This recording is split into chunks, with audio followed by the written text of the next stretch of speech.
नमस्कार, मैं अमर चौबे आज आप लोगों के बीच महाकवि श्याम नारायण पांडे द्वारा रचित अनुपम खंड काव्य हल्दी घाटी का दूसरा भाग लेकर आया हूं। यह मात्र कविता नहीं, यह भारत की आत्मा का घोष है। यह स्वाभिमान की शंख ध्वनि है।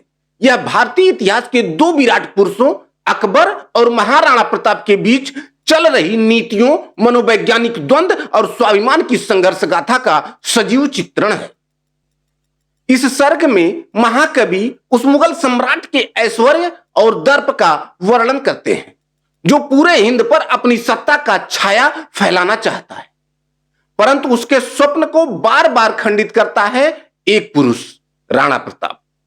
वह प्रताप जो भले ही साधनों में निर्धन हो किंतु आत्मबल में, राष्ट्र प्रेम में असीम है।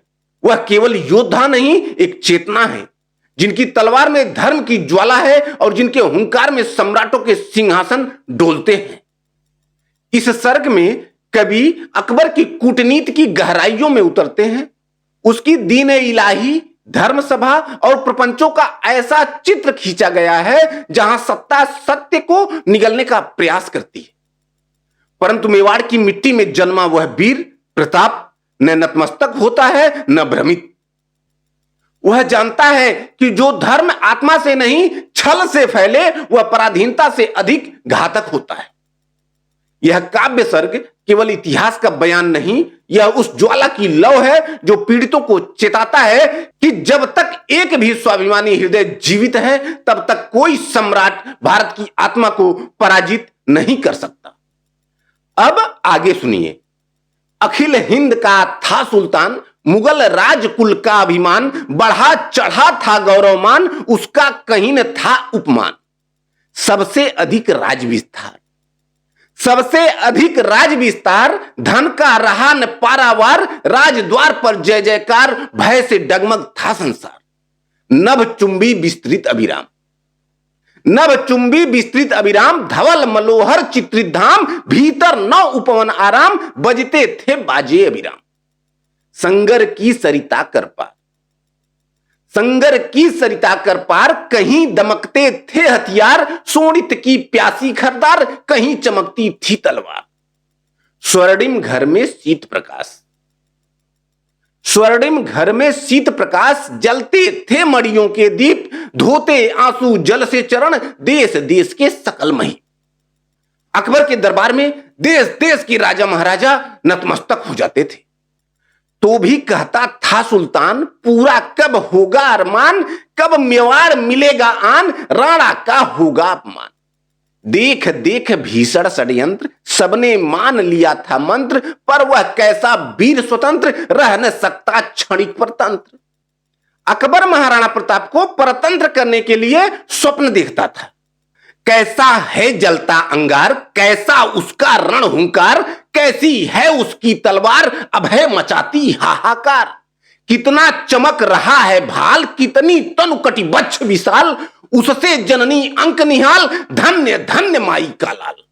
कैसी है उसकी ललकार, कैसी है उसकी किलकार, कैसी चेतक गति अविकार, कैसी असी कितनी खरदार। कितने जन कितने सरदार, कितने जन कितने सरदार, कैसा लगता है दरबार, उस पर क्यों इतने बलिहार, उस पर जन रक्षा का भार। किसका वह जलता अभिशाप, किसका वह जलता अभिशाप, जिसका इतना भैरव ताप, कितना उसमें भरा प्रताप, अरे अरे साकार प्रताप। कैसा भाला कैसी म्यान, कैसा भाला कैसी म्यान, कितनी नत कितनी उत्तान, पतन नहीं दिन दिन उत्थान, कितना आजादी का ध्यान। कैसा गोरा काला रंग, जिससे सूरज शशि बदरंग, जिससे वीर सिपाही तंग, जिससे मुगल राज है दंग। कैसी ओज भरी है देह, कैसी ओज भरी है देह, कैसा आंगन कैसा गेह, कितना मात्र चरण पर नेह, उसको छू न गया संदेह। कैसी है मेवाड़ी आन, कैसी है मेवाड़ी आन, कैसी है राजपूती शान, जिस पर इतना है कुर्बान, जिस पर रोम रोम बलिदान। एक बार भी मान समान, मुकुट नवा करता सम्मान, पूरा हो जाता अरमान, मेरा रह जाता अभिमान।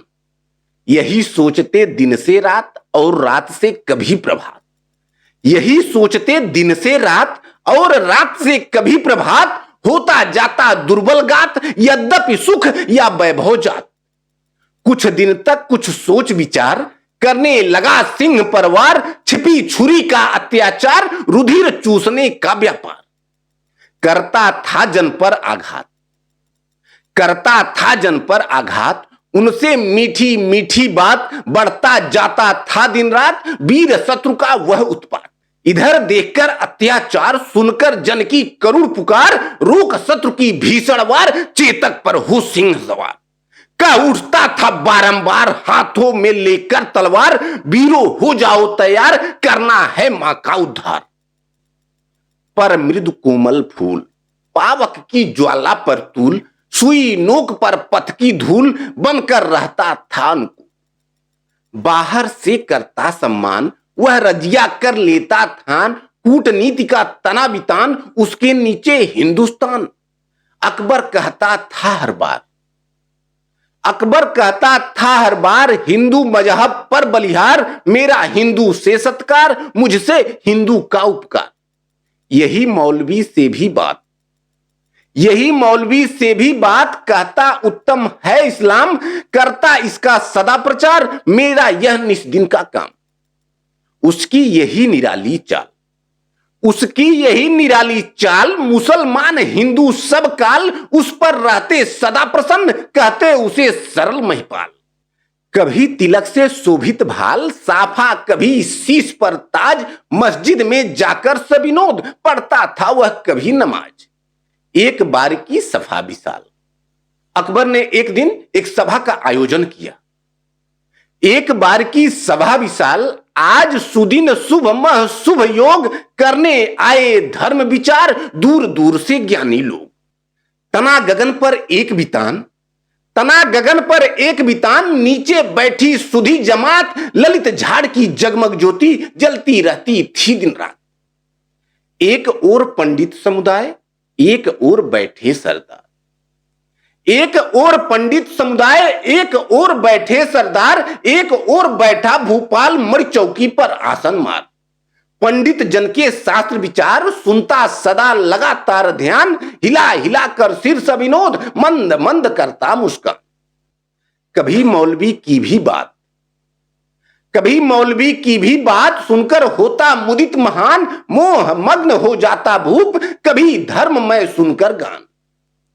पाकर मानव सहानुभूति, पाकर मानव सहानुभूति, अपने को जाता है भूल, बसीभूत होकर सब काम करता है अपने प्रतिकूल। माया बलित सभा के बीच यही हो गया सबका हाल, जादू का पड़ गया प्रभाव, सबकी मति बदली तत्काल। एक दिवस सुन सबकी बात, एक दिवस सुन सबकी बात, उन पर करके क्षणिक विचार, बोल उठा होकर गंभीर, सब धर्मों से जन उद्धार। पर मुझसे भी करके क्लेश, पर मुझसे भी करके क्लेश, सुनिए ईश्वर का संदेश, मालिक का पावन आदेश, उस उपदेशक का उपदेश। प्रभु का संस्कृत पर अधिकार, प्रभु का संस्कृत पर अधिकार, उसका मैं धावन का अभिकार, यह भव सागर कठिन अपार, दीन इलाही से उद्धार। इसका करता जो विश्वास, उसको तनिक न जग का त्रास, उसकी बुझ जाती है प्यास, उसके जन्म मरण का नाश। इससे बढ़ा सुयश विस्तार, इससे बढ़ा सुयश विस्तार, दीन इलाही का सत्कार, बुद्ध जन को सब राज विचार, सबने किया सभय स्वीकार। हिंदू जनता ने अभिमान, छोड़ा रामायण का ज्ञान, दीन इलाही पर कुर्बान, मुसलमान से अलग कुरान। तनिक न ब्राह्मण कुल उत्थान, तनिक न ब्राह्मण कुल उत्थान, रही न क्षत्रियपन की आन, गया वैश्य कुल का सम्मान, शूद्र जाति का नाम निशान।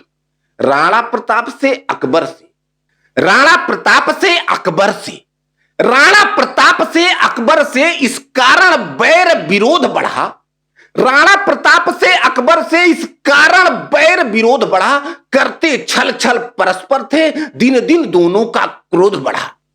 कूटनीति सुनकर अकबर की राणा जो गिनगिना उठा, कूटनीति सुनकर अकबर की राणा जो गिनगिना उठा, रण करने के लिए शत्रु से चेतक भी हिनहिना उठा। चेतक की वीरता, शौर्य और पराक्रम का प्रसंग अगले सर्ग में। धैर्य के साथ सुनने के लिए धन्यवाद। यदि आप लोगों को यह कविता पसंद आई हो तो कृपया इसे ज्यादा से ज्यादा शेयर करें। आप लोगों का बहुत बहुत आभार, बहुत बहुत धन्यवाद।